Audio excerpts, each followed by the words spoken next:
Sa paghahain ng warrant of arrest para sa kasong rape, naaresto ang 64 anyos na lalaki ng mga tauhan ng PNP Maribojoc.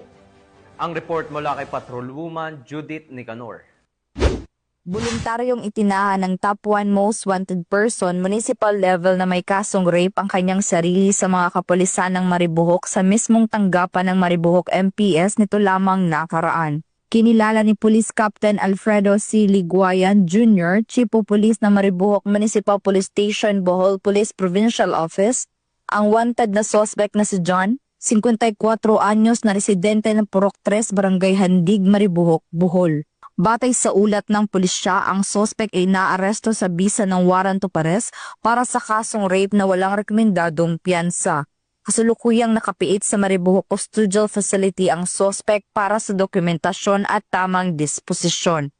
Ang pag-aresto sa akusado ay kaugnay sa Plan Manhunt ng Maribojoc, Bohol, ang flagship program na naglalayong mapanatili ang kapayapaan at kaayusan ng nasabing komunidad. Ang matagumpay na operasyon ay pinangunahan ng inyong lingkod sa pamumuno ng aming Provincial Director, Police Colonel Patricio C. Degay Jr. Sa ilalim ng 7-point agenda ni Acting Chief PNP, Police Lieutenant General Jose Melancio C. Nartates Jr., buong determinasyon ng mga kapulisan ng Maribojoc, Bohol sa pagtugis sa mga may sala sa batas upang mapanatili ang kaayusan at kaligtasan ng komunidad dahil sa bagong Pilipinas ang gusto ng pulis, ligtas ka.